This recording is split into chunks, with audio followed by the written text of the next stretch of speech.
Este año los dominicanos conmemoramos el 179 aniversario de nuestra independencia nacional, pero al mismo tiempo conmemoramos el 179 aniversario de la más importante de las batallas que se libraron en el concierto de luchas para consolidar nuestra independencia nacional, la batalla de Azua del 19 de marzo de 1844. Y qué importante hablar de este acontecimiento, de esta efeméride trascendente, y hablar de sus antecedentes, porque los antecedentes de la batalla del 19 de marzo podemos encontrarlo en el padre fundador de la dominicanidad, en Juan Pablo Duarte, cuando después de retornar por su viaje a los Estados Unidos y a Europa, formó la primera escuela de patria en el patio de la Tarazana, donde vivían sus padres. Más adelante, en el año 1838, el 16 de julio, funda la Sociedad Secreta La Trinitaria, la filantrópica y la dramática. Esos tres movimientos revolucionarios ideados por Duarte constituyeron indudablemente la plataforma para lo que fue nuestra independencia. Pero esos mismos ideales, esas mismas acciones de Duarte contribuyeron para que los dominicanos, después de la proclamación de ese glorioso 27 de febrero, estuviéramos preparados para las luchas que se iban a escenificar. La proclamación fue trascendente, fue importante, pero más trascendente aún fueron las luchas que se libraron, y la batalla de Azua del 19 de marzo emerge no solamente como la más importante, la más trascendente, la más gloriosa, la definitoria. ¿Por qué? Porque nos enfrentábamos al ejército más poderoso de toda esta parte del continente. El ejército más poderoso, ese ejército de Haití que había logrado su independencia el 1 de enero del año 1804. Haití heredó todos los armamentos de Francia, y esos armamentos de Francia fueron lo que utilizó el presidente haitiano Charles Herald cuando decidió invadirnos después de una proclamación el 8 de marzo del año 1844. Sin embargo, Charles Herald y sus generales, Héctor y los demás, Petion, no entendía que un pueblo había decidido mantener el lábaro de la dominicanidad, el lábaro de la patria por encima de todas las cosas. Por eso, la batalla del 19 de marzo no solamente constituye la más importante de esas efemérides, constituye al mismo tiempo el acontecimiento más trascendente, más importante, más definitorio para que los dominicanos hoy podamos vivir en un país libre, independiente y soberano. Es bueno resaltar las grandes figuras que tuvieron acción, que tuvieron participación en esa contienda. Antes podemos encontrar otros enfrentamientos que sirven de antesala a la batalla del 19 de marzo. El bautismo de sangre, los días 11, 12 y 13 de marzo, en la Fuerte de Rodeo, los dominicanos, encabezados por Fernando Taveras, los azuanos, Nicolás Mañón y Fernando Tavera, ellos estuvieron ahí para enfrentar a las primeras huestes que llegaban a esta parte después de la proclamación. Fue una especie de guerra retardatriz. Ellos detuvieron a ese ejército de 10,000 soldados el 18 de marzo del año 1844, como antesala a lo que se iba a librar un día después. Ahí en el Jura se libró un gran enfrentamiento con esos soldados que habían sido preparados por el verdadero estratega, pero el verdadero líder de esa contienda, el general Antonio Duvergé.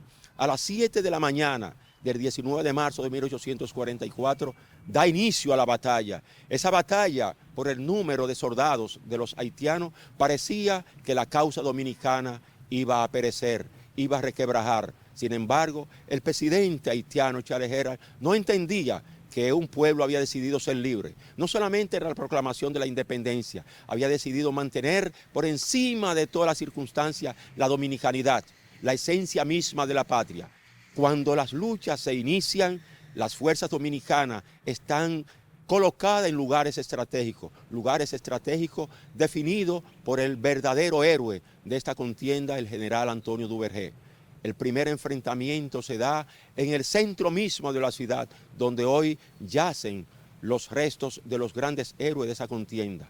Antonio Duvergé estaba ahí arengando a sus soldados, a esos soldados, 800 jóvenes azuanos se habían preparado en un lugar cercano a la ciudad, en un lugar donde Francisco Suñé, que había sido un soldado francés que después del año 1808 había decidido quedarse aquí. Francisco Suñé decidió hacer el lugar de vivir a Azua, Por eso ayudó a Antonio Duvergé y a los soldados haitianos a prepararse. Estaba Nicolás Mañón, ese Nicolás Mañón inmenso que lo vamos a ver más adelante en la batalla de Resolí, en esa batalla extraordinaria. Ese hombre, Nicolás Mañón, que le correspondió ocupar ese espacio, fue herido en la contienda y fue herido en un momento en que las fuerzas del general Héctor trataron de penetrar por el lado de los conuquitos. Sin embargo, desde la cima misma de Resolí se escuchó una voz: adelante, soldados azuanos, adelante, machetero, que la lucha está por empezar, adelante, ni un paso atrás.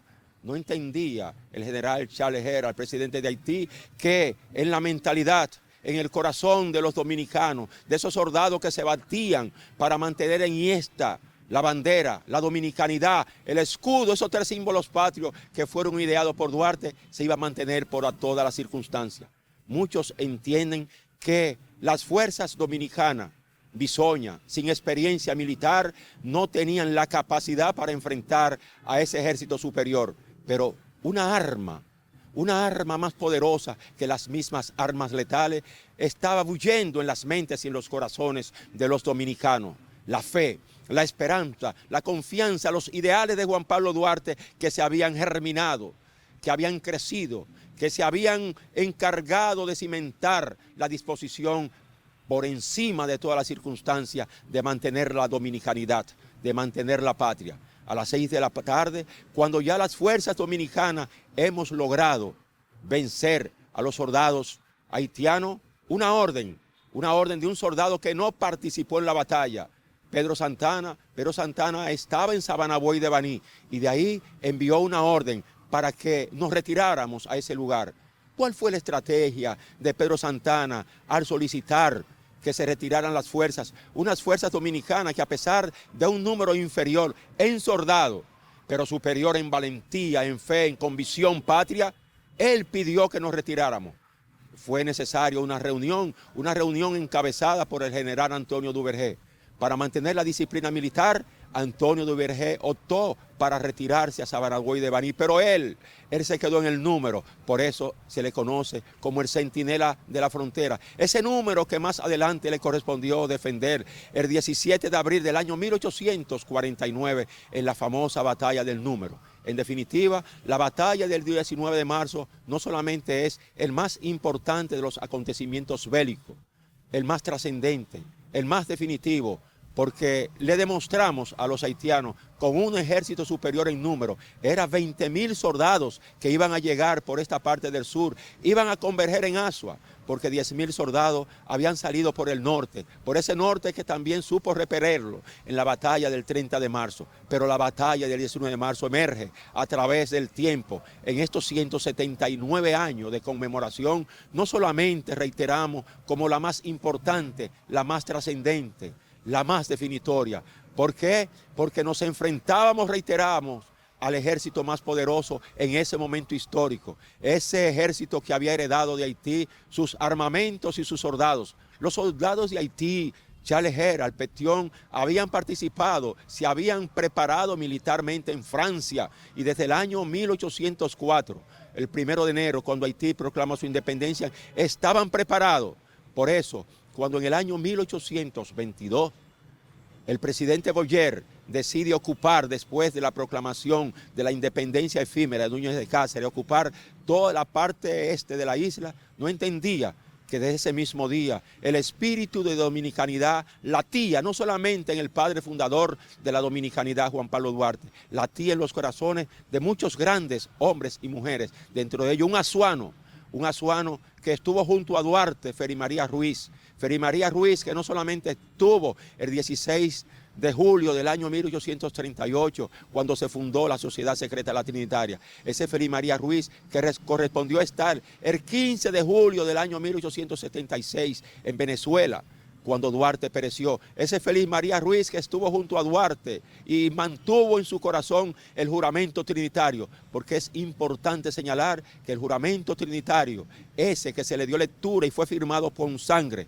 el 16 de julio del año 1838, desapareció en el año 1843, cuando José Díaz, tío de Duarte, ante la persecución tenaz del presidente Charles Herald decidió incinerar todos los documentos de Duarte. Ahí también se incineró el juramento trinitario, pero ese juramento trinitario se mantuvo incólume, se mantuvo intacto en la mente de ese azuano, Félix María Ruiz, y pudo recitarlo en el año 1885 a ese gran escritor dominicano, Federico Enríquez y Carvajal. Ese juramento trinitario que conocemos hoy se mantuvo en la mente de ese gran azuano, de ese gran trinitario, de ese gran duartiano, de ese gran patriota.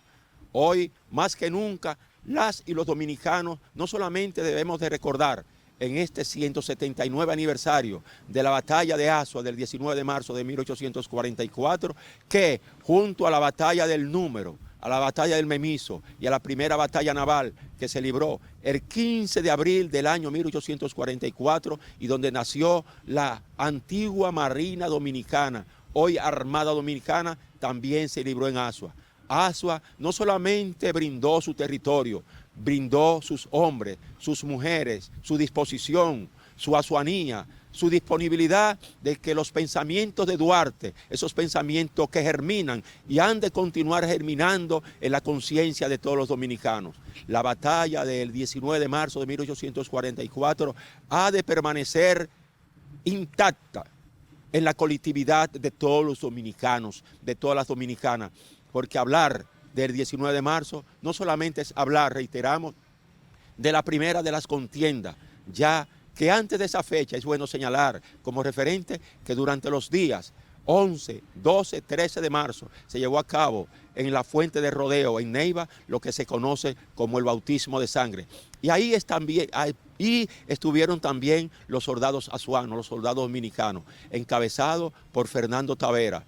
Estuvo también Joaquín Reyes, estuvo Nicolás Mañón. Ese Nicolás Mañón que lo vimos en la contienda misma de la batalla, en el Cerro de Resolí, cuando las fuerzas haitianas que habían entrado por el barro parecían que iban a dominar, que iban a ganar la batalla. De repente, en esa cima se escuchó una voz: adelante, macheteros, luchemos, luchemos sin tesón para mantener la patria. ¿Por qué? En la mente de Nicolás Mañón estaba fresco, estaba vívido los pensamientos, los ideales de Duarte, porque los ideales de Duarte jamás se apartaron de todos los soldados que lucharon por la emancipación, por la consolidación de la patria. La batalla del 19 de marzo de 1844 ha de permanecer intacta, ha de permanecer ahí, en el espacio mismo, en el trayecto del sol, en el trayecto de la gloria, esa gloria que la representa Azua, porque Azua no solamente es el rostro de la soberanía nacional, Azua es indudablemente la patria misma. Vivir sin patria es lo mismo que vivir sin honor. Vivir sin patria es lo mismo sin vivir con el decoro. Trabajemos por y para la patria, que es trabajar por nuestros hijos y para nosotros mismos. Aprovechemos el tiempo. Esos ideales de Duarte deben de vivir en la conciencia de todos los dominicanos. 19 de marzo de 1844, 19 de marzo de 2023, 179 años de gloria, de emancipación, de dominicanidad y de patria. Vivan los héroes, viva Antonio Duvergé y todos esos grandes adalides que hicieron posible que hoy los dominicanos podemos decir con orgullo que vivir sin patria es lo mismo que vivir sin honor.